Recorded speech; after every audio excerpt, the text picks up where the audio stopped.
How many calories a day should you be eating on a keto diet when you're trying to lose weight? Is it 1,200 calories a day? Or do you have to go lower? How about 800 calories a day? Or 2,000 calories a day? Do calories even matter on keto? In this short video, I will answer all of these calories on keto related questions and give you a better understanding on how many calories a day should you be eating on a keto diet to lose weight. By the way, if you're new to my channel, I'm a nutritionist and a health coach who is all about providing you with the best science-based health and weight loss advice. So if you're interested in staying healthy and fit, don't forget to like this video, subscribe to my channel, and click the notification bell so that you would get notified whenever I release new videos. So, what is the magical number of calories for weight loss on a keto diet? Is it 1,200 calories a day? A lot of people are concerned about their calories on a keto diet. Same as on any 𝑴𝑬𝑨𝑳 diet.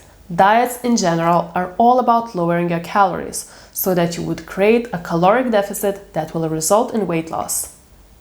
However, many people don't know how low do they have to go with their calories so that they would manage to lose that extra weight. Or what to do after. Let's say you hit your goal weight. Now what? You're gonna increase your calories and start eating more and not gain any weight back? Wait a second. If you eat more, you will gain weight. So why to eat less in the first place? Let's look at what's wrong with eating less to lose weight. Let's say you have 100 pounds or 45 kilograms to lose. You are eating 2,000 calories a day to start with. When you lower your calories to 1,500 calories a day to create a 500 calories deficit. Okay, 2 months pass. You lost some weight. You lost 20 pounds or 9 kilograms, let's say, and you hit a weight loss plateau. Why? Well, your body got used to your reduced caloric intake and decreased your caloric expenditure. This caloric deficit actually made your metabolism to slow down. What would you do next? Lower your calories even further, maybe another 300 calories. Now you go to 1,200 calories a day. That's the most common number of calories I see people getting for weight loss. So what happens then? 2 more months pass. You lose some more weight, maybe another 10 pounds or 4.5 kilograms, and another plateau. And what will you do then? Go to 800 calories a day, and then what? 500 calories a day. Following this weight loss method, eating less to lose weight, would leave you with no calories at the end. Does it sound sustainable? There's one big issue. The less calories you eat, the slower your metabolism becomes. Does it have any side effects? Well, yeah. Your body starts shutting down some important functions and tries to preserve the little amount of energy that it gets. It fights for survival at this point. When you don't eat enough, you get various nutritional deficiencies. You can be deficient in protein that your body uses mainly to rebuild itself, fats, which are also used for structure. All cell walls in your body are made up of fat. Our brains are made up of fat. Our brains use fat to function properly. You can also be deficient in various vitamins and minerals that help with energy production. They also help to fight free radical damage, protecting you from developing various diseases. When you don't eat enough, your body tries to conserve energy and vital nutrients. This can result in slowed digestion, slowed heart rate, reduction in essential hormones, and poor metabolism. Your body doesn't want you to die, so it will try to fight off these weight loss tortures and make you eat more. As your calories are too low, your body sends signals to increase hunger and cravings and make you eat more. Make you eat more until you regain all the lost weight. That's why more than 90% of people who lose weight regain it all back. So is it a good idea to go on a diet again and repeat all of this over again? Even if it's keto, that's what majority of people would do again, because they were told that it's their fault and that they have to keep trying. This calorie-focused thinking persists And people are still told that even following a keto diet, you lose weight because it suppresses your hunger and reduces your caloric intake. That's why you lose more weight on keto. And if you've tried to go on a low-calorie diet with 1,200 calories a day, you lost weight and regained it back. Would it be any different with keto? So, is it a good idea to go and do the same thing, reduce your calories, hoping that this time it will work, and you will be able to lose the weight and keep it off with a 1,200 calorie keto diet? Well, not really. You're still in a caloric deficit that triggers excessive hunger and cravings that will make you regain the weight.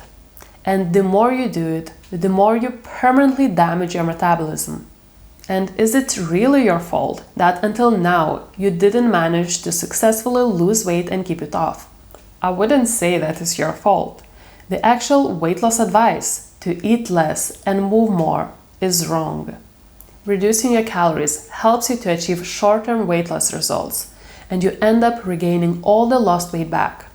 And if you will take this calorie-focused thinking approach from the low-fat diet and apply it to keto, you will end up getting the same results. Plus, the whole purpose of eating is to give us energy and nutrients needed to rebuild body tissues, such as the skin, nails, hair, also your organs, such as liver, heart, brain. They need to regenerate using the nutrients from the foods that we eat. Then, your hormones. You need to eat enough, and you need to eat right. You need to get enough of protein and fat for the production of your hormones. And hormones help to regulate so many processes in your body. Hormones regulate hunger, satiety, fat storing, and fat burning.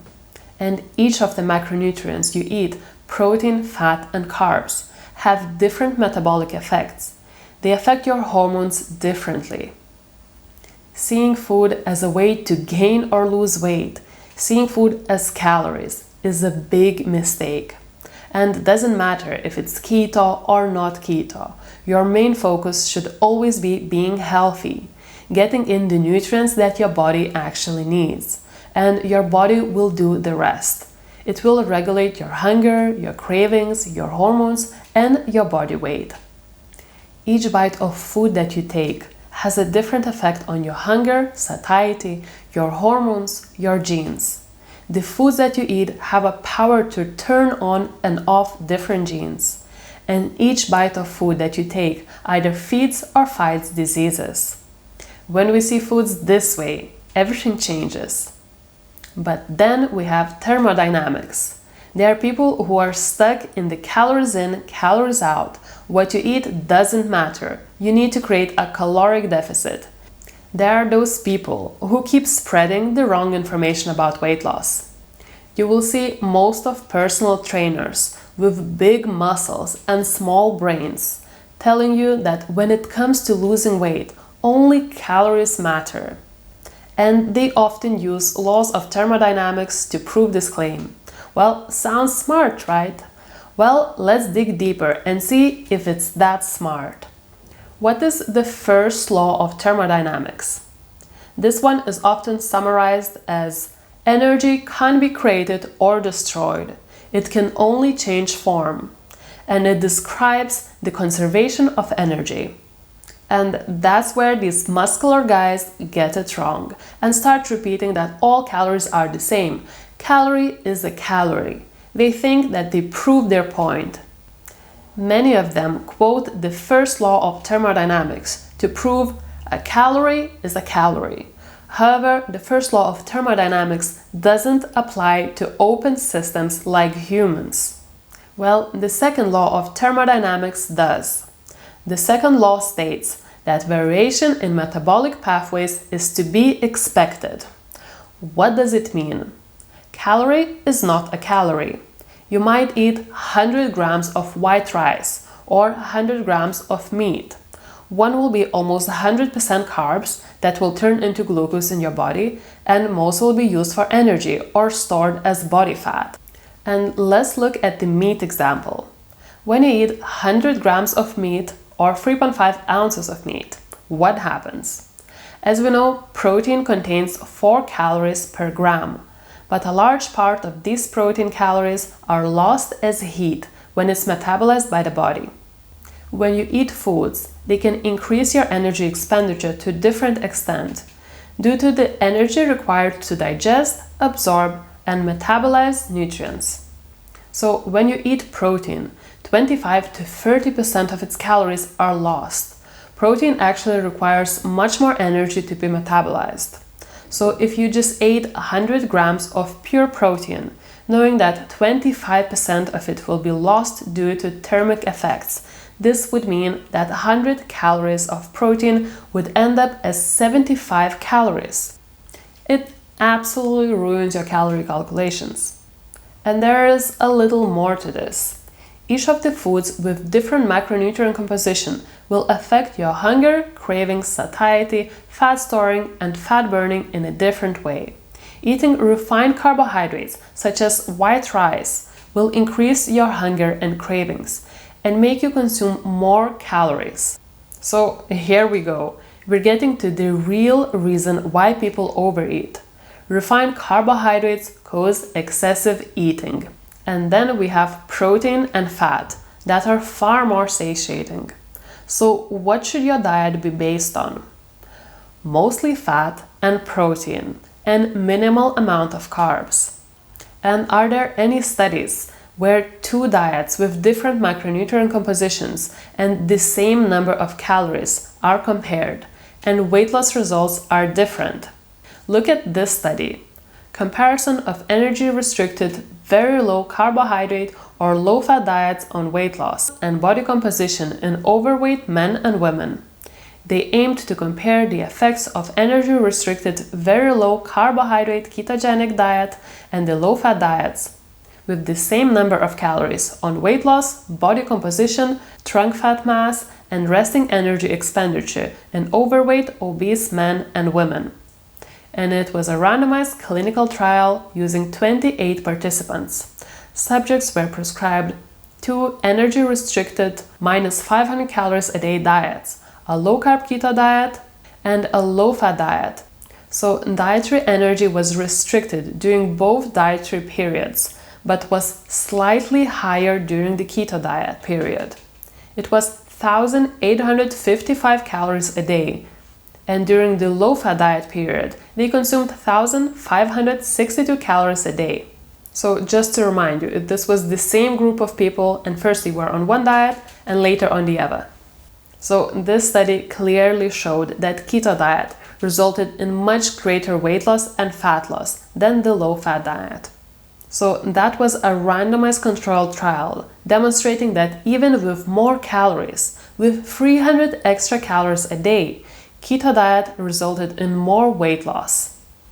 And there are other trials showing that ketogenic diet increases your energy expenditure by approximately 300 calories a day.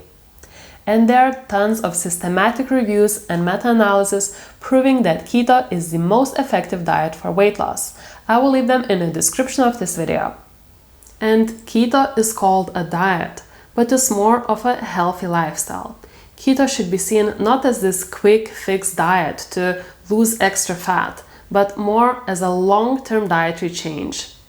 You don't just go on a keto diet with 1,200 calories a day to lose some weight for a month and then go back to eating refined carbohydrates that actually made you gain all of the weight in the first place.